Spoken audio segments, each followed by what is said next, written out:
Hey guys, it's Monica at Academic Phoenix Plus, and welcome to a tutorial about one of the most important windows in Maya called the Hypershade.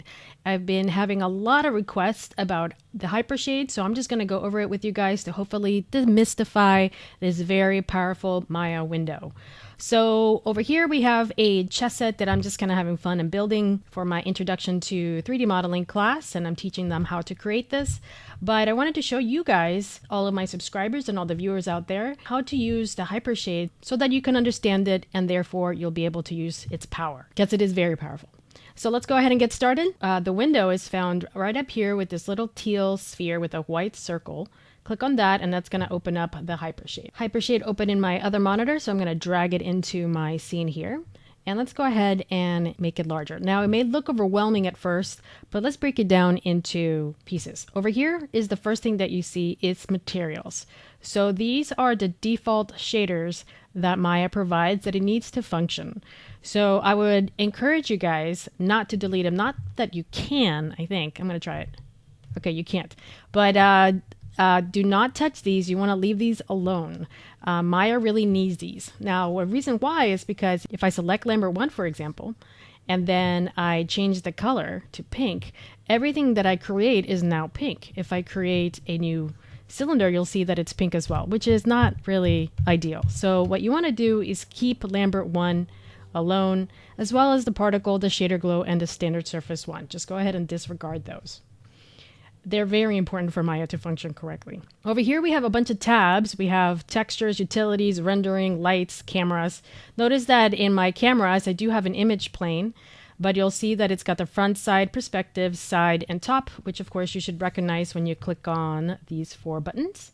So those are the cameras. If I create a camera, create camera, you will notice in the Hypershade that it creates a camera. So it's very, very handy. If you want to delete your image plane like I can just go ahead and select that image plane and delete it here. Over here to the left is a bunch of nodes that you can create. So for example, if I want to select Arnold and choose and look at all of the nodes that Arnold provides for you. So it's pretty amazing. So for example, I can also write up here and say standard, and here is the AI standard surface. So perfect. You'll also notice in my materials that it does create an AI standard surface here as well. Now, I'm not a big fan of this because it takes up a lot of my space, because usually what I do is when I'm creating shaders, for example, I want to be able to create shaders here without having all of this extra space. So I have a tendency to just close these out. This is the bin. I don't use it, so I close it. So this is my workspace for the shaders. I can select a shader, for example, the AI standard surface, and click one of these buttons. I can click on this one, which will not only zoom in, it will show you the SG node. So this is my new AI standard surface 1, and this is my SG node, which means that it can render. If you wanted to click on this, you can always press these buttons just to see what they do, but in general, I have a tendency to just click on this one, which will show me all the nodes that are connected. Over here is a selection by geometry. So for example, if I select this little guy right here and then click on this, it will show me what shader that model is using. And you can see that it's using the typical Lambert 1. You can collapse it here. You can collapse the shader there. You can see all 3, which gives you all the information that you need. I'm going to, again, select this guy. You can either click on this, or you can always right click and just say graph network. We'll give you the same results. So again, you can press this guy.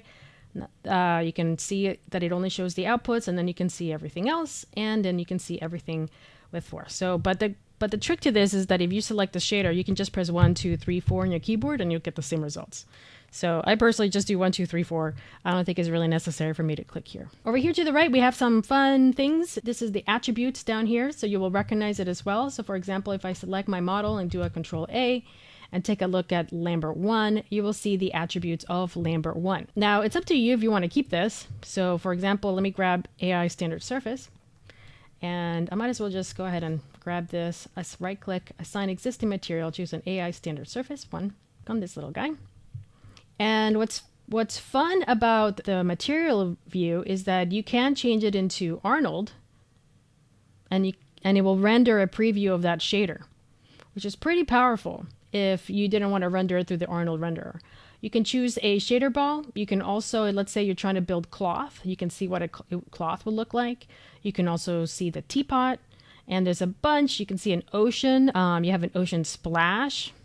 So this is to create water. You have a glass fill, right? So it's filling up with water. Again, this is all to like create texture. So I'm going to pause this. Let's grab the AI standard surface. I'm going to do the presets and I'm going to choose, I'm just going to choose glass. And glass is very similar. Oh, here's clear water. I was going to say you can choose, it's almost similar to water, but let's go ahead and choose clear water and say replace.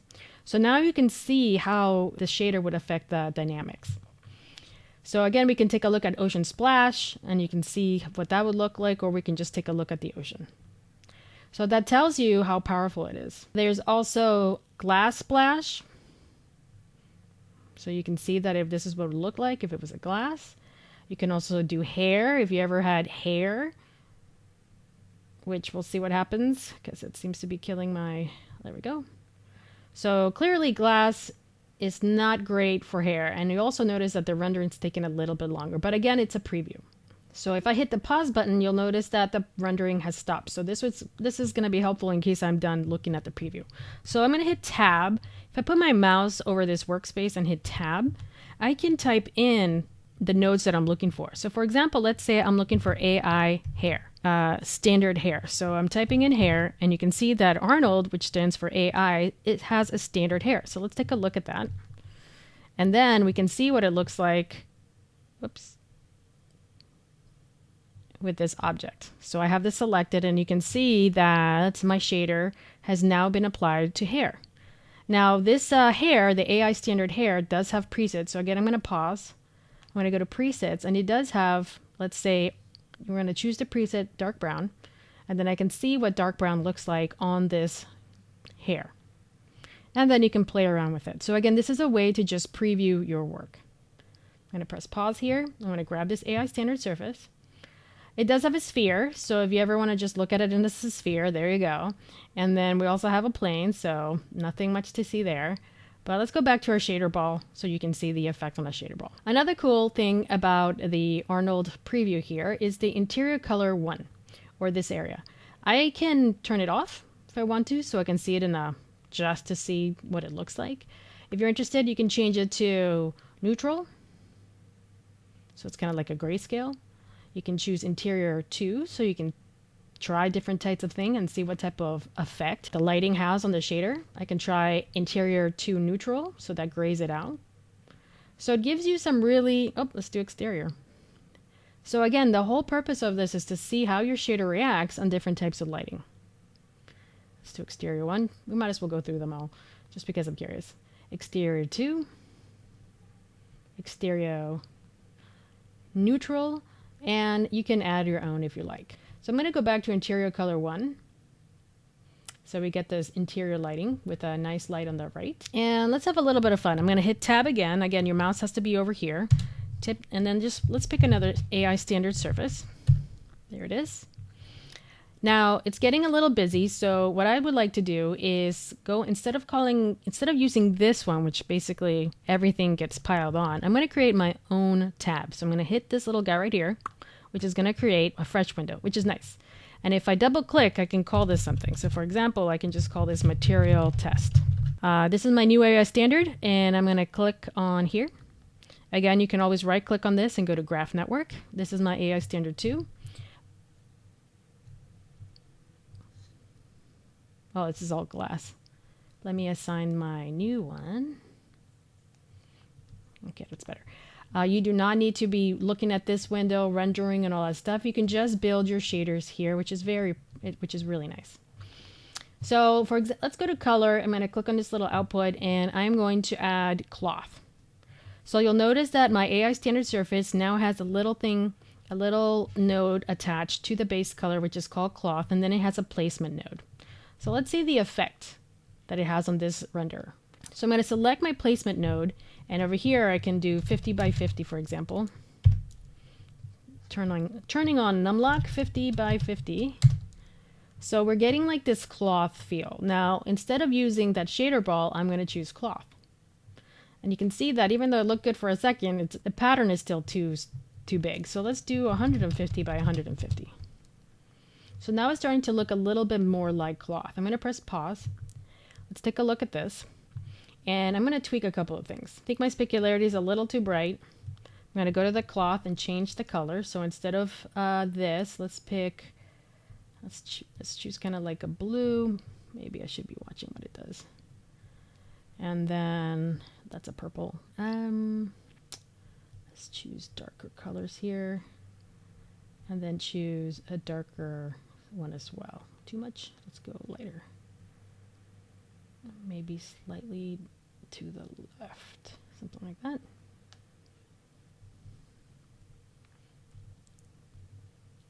We can always change the gap color. All right, now part of the issue is this specularity is super bright. So let's go back to the AI standard. And I'm going to rough up the AI standard. Right, so now it's starting to have that specularity, so it kind of spreads out a little bit. And then I'm going to scroll down, and there's this really fancy thing called sheen, which I'm going to open up and activate. So it's going to give it like almost like a velvet feel, but not too much. And then I can change that color too, if I wanted to, so that it's almost like blue on the edges. So it's almost like picking up fuzz. Things like that. So you can see that by this type of render, you can get a nice look of a draped. Oh, and by the way, you can zoom in and out. Another thing that we can do is go to geometry, go to bump map. I'm going to say file, which is going to create a bump 2D node. I don't need a file, actually. I'm just going to delete that. And then I'm going to grab my out color, open it up, grab the R, and just drag it into bump value. So what it's going to do is that it's going to grab the red and then plug it into the bump value. So let's see what that looks like. So you can see now that it's starting to come out a little bit. I'm going to go ahead into the bump depth and just change it to like a 0.5 so it's not too dramatic. And we're starting to get a nice looking material. Let's call it something. Cloth shader. All right, I'm going to press pause. Okay. So going to textures, you'll notice that my cloth is there. So if you ever lose any textures, you can always just kind of select it here. It will keep all of them. So for example, if I hit tab and then I use AI noise and then I decide I don't want it and I just grab this one and, frame it, it will stay here. So don't forget to get rid of your nodes that you're not using because it will keep every single one that you create. So materials, textures, you have utility nodes. You can see there's a placement node and also a bump value. Now you get a lot of these as you start to build your environment. So just make sure that it might be a good idea to grab this, for example, this cloth shader. I'm going to do a Control C. And a lot of companies just do this, cloth shader bump. And then they'll grab the placement node and say cloth shader. Now, this is only one asset, so I'm not too worried about it. You could potentially have thousands of utilities and textures, so you need to label things so that you know what to expect. So that's one quick way of organizing your pieces, including their SG nodes. I would probably recommend that you update your SG nodes. Under rendering, we just have a default render. We don't have any lights. Here's our cameras. We have our shading group, right? So these are all the shading groups. Those are our SG nodes that I was telling you guys about. Notice how many I already have. I can quickly look at it, and this is the cloth one. Still perfect. That's why you label everything. We have projects, assets nodes, and so on and so forth. So there's a lot that we can cover here. And that basically covers how to use the Hypershade. It is very powerful. There's a couple of other nodes that you guys can play around with, but in general, that should give you enough information to be able to navigate through the Hypershade, build your own shaders, and then control it through here. And then once you're done, you can always just scoot it down and then assign. So for example, I can grab this guy and say existing material. I have my cloth shader. I'm going to zoom in here, press the number 6 on your keyboard to see what it's going on. Oh, I forgot that I assigned it to everything. So I'm going to grab these and assign existing. I'm just going to go back to, let's see, just standard one. Oops, that's glass. Let me turn on my wireframe. There we go. So at least we can see it. This is why you should label everything. Let me grab this stand and just call this glass. There we go. No problem. Can always go to the transmission and reduce the transmission so that I get a little bit more solid glass.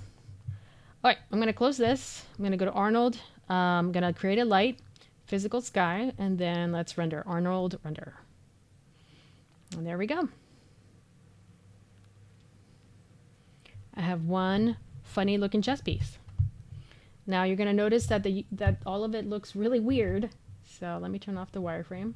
That's because this isn't UV'd, right? So I'm going to do a basic cylindrical map. Hopefully it will make it look slightly better.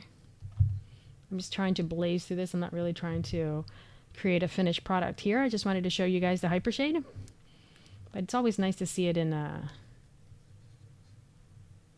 it is, being complete. All right, I hope you found this helpful. Press stop, click on that. I'm going to increase the roughness because I see a little hot spot right there.